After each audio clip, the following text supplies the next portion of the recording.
Hey everyone, my name's Chadwick David, and I'm here with Ian Messenger. Hi there. And you're listening to Small Business Small Talk, powered by Hibu. Today we're with Gina Young, Hibu's Director of Digital Performance. Gina, thanks for being with us. Thank you for having me. So I guess to start, I'd like to, try to get to know a little bit more about you. Let us know how you got started here, how long you've been with us.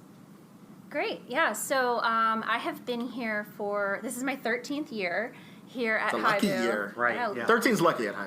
Lucky to some people, right? So hopefully this is my best year yet. And over the course of my career here at Hibu, I've been fortunate enough to work on the operations side of the business and work with teams of many talented individuals that oversee our clients' digital marketing campaigns, all of our digital marketing products. And one of the greatest things about working with this team is that the internet and marketing, it's ever changing, so you're constantly learning and iterating and evolving.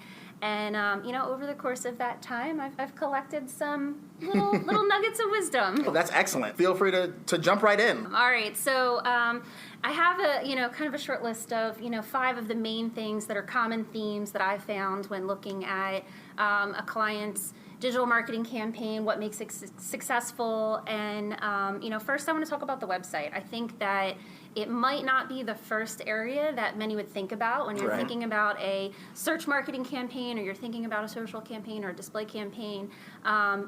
You tend to think about the campaign. Of course. Right, but the website is actually really important. And, whoever I'm speaking with, whether it's a team member, whether it's somebody in our sales team, whether it's a client of ours, I like to remind them that you really want to put yourselves in the customer's shoes. Take that journey and try to take off your biased hat of being a business owner or being a digital marketer and, really experience what they're seeing. If you've got somebody who's standing in a foot of water in their basement, and they need a company to come out and do some restoration or some flood damage or something like that, you're really not going to want to have this beautiful, aesthetically appealing, all these images flashing in front of them. They just want your phone number. Right. They just want to know, I want your phone number, and I want to know if you can come out and service me My right feet now. are wet. I'm trying to get them dry. How do I do Exactly.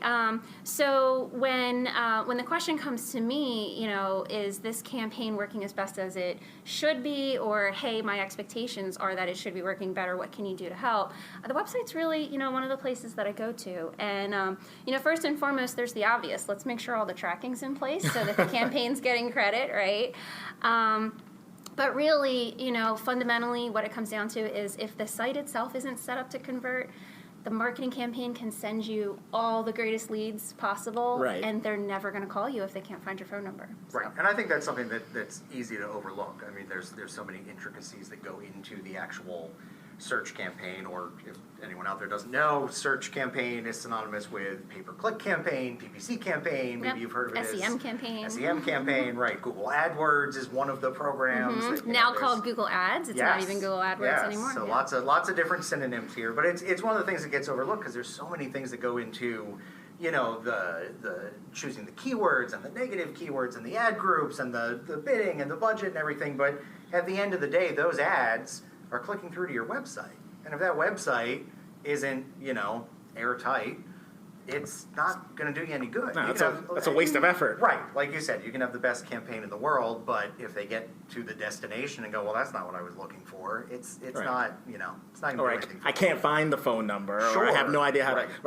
are they open 24 hours a day? I don't have the time to, dig through this website to find out. Right, because now it's a foot and a half of water. Exactly. So while we're talking about phone calls, that segues me right into the next tip that I have for you, and that is, for service-based businesses, calls are really important. To go back to my example of, the person that's standing in a foot of water in their basement, you're not going to fill out a lead form and wait for somebody to come back to you, right? Phone calls are really important, and there's really no set standard for what is acceptable, and that's probably the most common question that I get asked.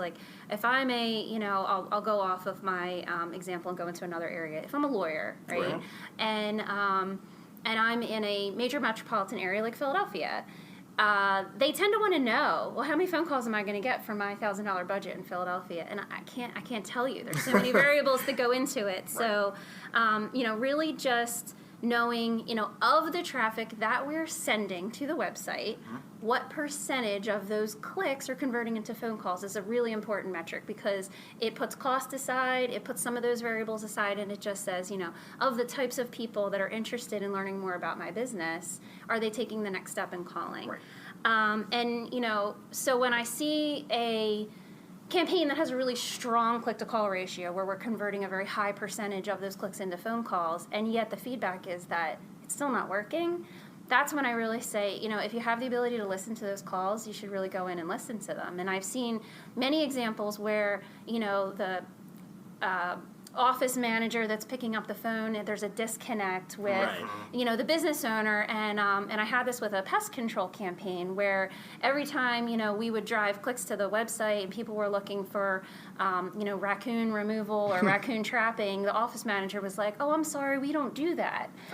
And, meanwhile, I gave that feedback to the business owner, and he was like, "Whoa, we absolutely do that." And, furthermore, it's on the website. Right. What am I doing with all these raccoons in my office then? Exactly. And that's obviously a pretty egregious example. But there's a lot that can be found in listening to the call recordings.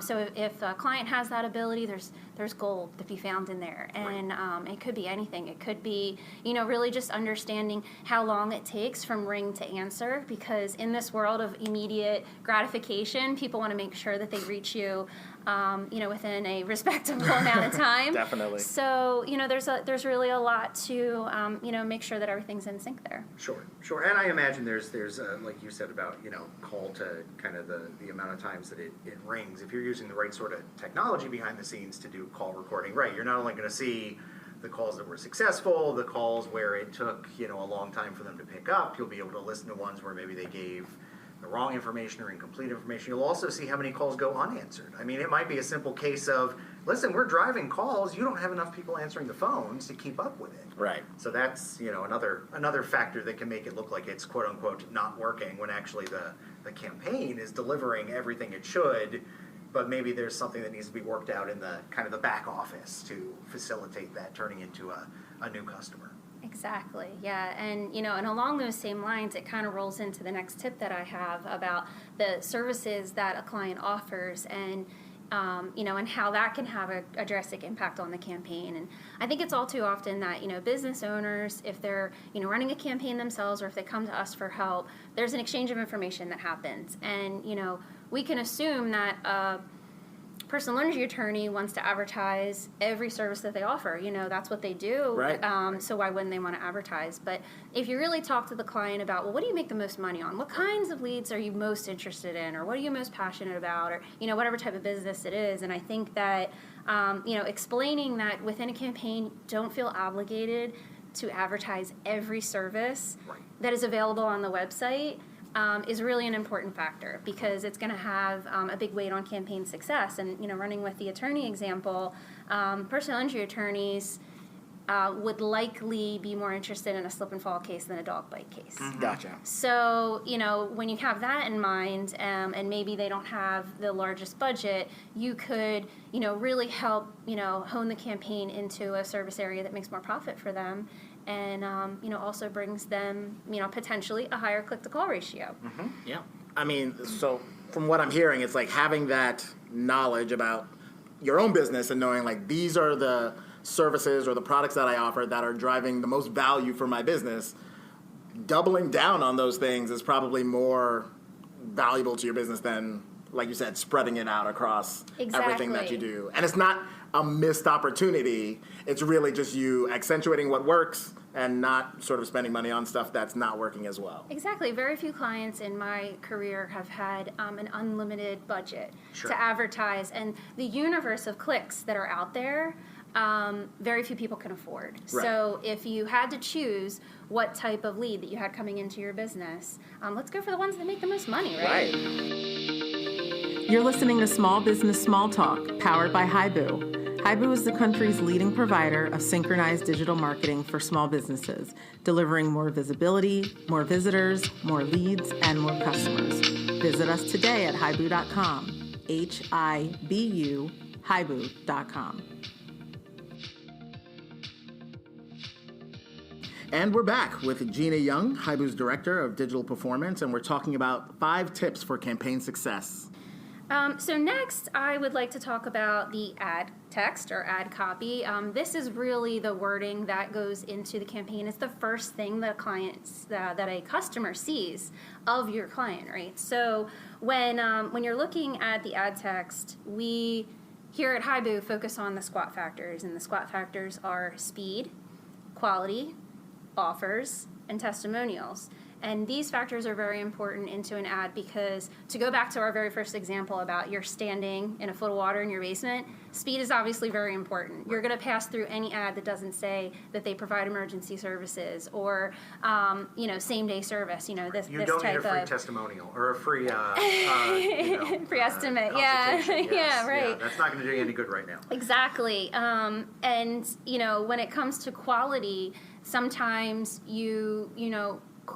customers are always going to look for quality, but it might not be the first thing they're looking for, again, if speed is really what they need. Mm-hmm. So quality statements are important, having offers are important, but again, if you don't need the $50 off coupon because you need somebody out now, then let's focus on, speed over offer. It's difficult to put all 4 into an ad. I think that is, maybe a common misconception that, customers are going to be looking for one of the 4, or 2 of the 4, or when they get to the website, they can find the rest. And that is what's most important. Right. So here at Hibu, one of the things that I always advise my team is that we can, set up a client's campaign with all of the best practices, everything that our, partners and Google and the other vendors that we work with tell us, and change every day, what makes a campaign very successful. But I think what really is important is to remember that the competitors are all going to be doing the same thing. They're going to be constantly iterating and changing to make sure that their ad stands out the best. Right. So if you're setting up your ad with all of the SQUAT factors and the appropriate extensions and everything that goes into making an excellent campaign on day one, constantly revisit that. And that is where I feel like my team here, we're able to differentiate ourselves because we constantly go in and we check the campaigns, but also consistently iterate and edit the ads to make sure that we're staying relevant to the competition that they're appearing alongside of on the page. Right. And it's also an easy way if you're, considering a search campaign or even considering trying to run your own search campaign. It's a great kind of gut check. I mean, it's very easy to go to Google and say, hey, I'm a landscaper. I do hardscaping. Let me type that in and see what shows up. And it doesn't take a lot of detective work to see other ads where it's like, oh, well, these other guys in my area offer 20% off. I'm not doing that. Or these guys work Sundays. I don't work Sundays. It can kind of be a good way to just check yourself and say, can I compete in this space if I can't meet or beat those other SWOT factors? And we're not saying that if your closest competitor is offering a $50 off coupon that you need to offer a $60 off coupon. No. We're just saying let's change the ad to focus on another one of the SWOT factors. Right. Let's focus on your speed. Let's focus on the fact that you've been in business for 50 years. Let's focus on, that you're the award winner for your county in the last year for, best in class service. So I think that it's really important that competition isn't a one-to-one comparison there. It's not who has the most percentage off in a discount. It's who has the most appealing ad to the customer. Right. It's not a game of escalating. Exactly. Right. Because eventually you end up at 100, and then right. And then who's going to give me the service for free? Exactly. Eventually, it's I will landscape and pay you to do it. That's how good this is. Yes. And I mean, and something else you said that really I think resonated and deserves sort of more attention is that it's not set it and forget it type of situation. It's not just like I've got them out there. You wash your hands and you walk away. It's this constant going back, reevaluation, seeing how it's helped, seeing if you need to change up your approach. And I think it's important to note that it requires constant attention. Exactly. Right. Especially for kind of local service businesses like we deal with. I mean, it's not, there's seasonal specials, there's sales, I'm sure there's probably an uptick in, paid search ads after a big snowstorm for, folks that do snow plowing. It's a moving target that you have to keep your eye on. I mean, if you're a Walmart or a Target, there probably isn't going to be another competitor tomorrow. But if you're in the local service sector, there could be someone who got a couple trucks and now they're doing this too. So you've really got to keep your eye on it. Exactly, and that's actually a nice point for me to highlight as well. That when you're a a brick and mortar business and somebody's driving down the street and you can see all the businesses, there might be a Walmart next to a Home Depot, and there might be a Home Depot next to on a Lowe's, or there might be a Home Depot near Lowe's in the same vicinity, but online, it's all about impression share and who has the ability to participate in that auction of advertising in that moment. So the consumer will see who has the budget to appear in that moment. Right. And if you're looking for, a personal injury attorney in Philadelphia, there might be quite a few competitors showing that later in the day have run out of budget, and then there's less competitors showing. So depending on the time of the day that somebody's looking, you could see an entirely different mix of ads. So being prepared for that is important. And when I'm doing an analysis of a campaign, that's called impression share too. So when you're looking at how much budget you have, and then do you have the ability to show up for all of the searches that are happening in an area that you're advertising in, that ratio is impression share. And it's really important because, as I said earlier, not every client has the luxury of having enough budget to buy every single click that there could possibly be in their universe. Right. And what's really important with knowing that you have low impression share is then what do you do with that information? So there's a couple of different opportunities that can happen when you have a low impression share. You could look at increasing your budget, right? Not everybody has that luxury, and since we know that, we also recommend that you could limit the geo coverage area. So if you're a personal injury attorney in Philadelphia, Philadelphia is an expensive market. If you have the ability to do the suburban areas around Philadelphia, maybe you focus your budget there, and then you could gain higher impression share in that smaller geographic area. Right. You're listening to Small Business Small Talk, powered by Hibu. Hibu builds synchronized digital marketing solutions for small businesses across America. Your website, online listings, reviews, search, display, and more, all working together to maximize your results. Visit us today at hibu.com, Hibu, hibu.com.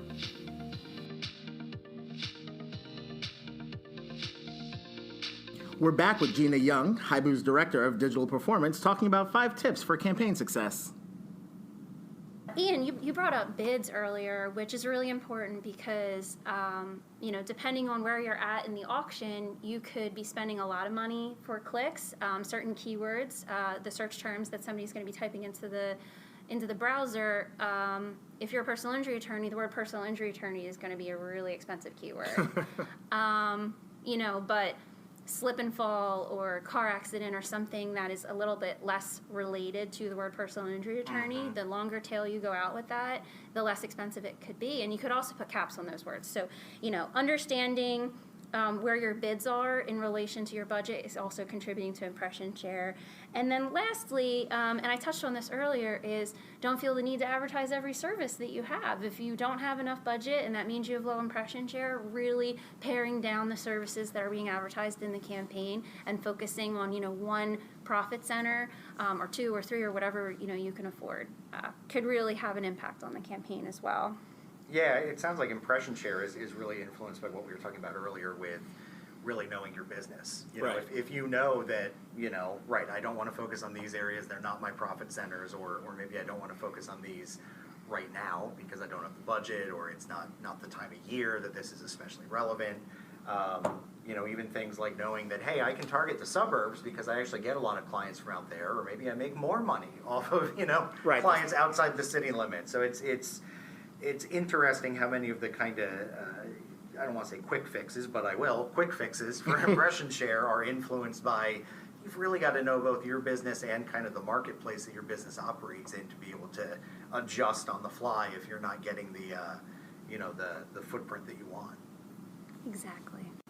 All right, so to wrap everything up into sort of a nice, neat package, we've gone through a lot here, and looking back at the top, you mentioned, you have to take a look at your website. You need to be aware of your click-to-call ratio and how that can affect your returns. Take a look at your profit centers. Be aware and of your ad text and the copy. And with all of that being said, is there anything else you wanted to add? Absolutely. So I think that, I tried to pare it down to, foundationally, what are the things that could make a successful campaign. But, truthfully, what, myself and my team here at Hibu, what we do is really dive into the analytics. So everything that we talked about today is really important to make sure that the foundation of the campaign is all, working like a well-oiled machine. But really diving into the analytics is important too, and there's a whole other list of things that could go into that. Yeah.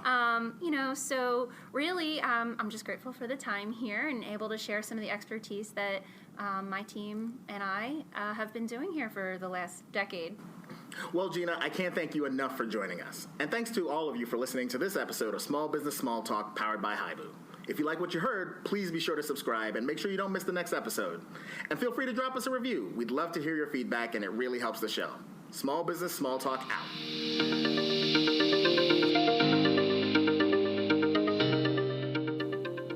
Thanks for listening to this episode of Small Business Small Talk, powered by Hibu. Hibu is a leading provider of synchronized digital marketing for small businesses across America. With Hibu, you get all the digital marketing your business needs, all from a single provider, all working together to maximize results. Visit us today at hibu.com, Hibu, hibu.com.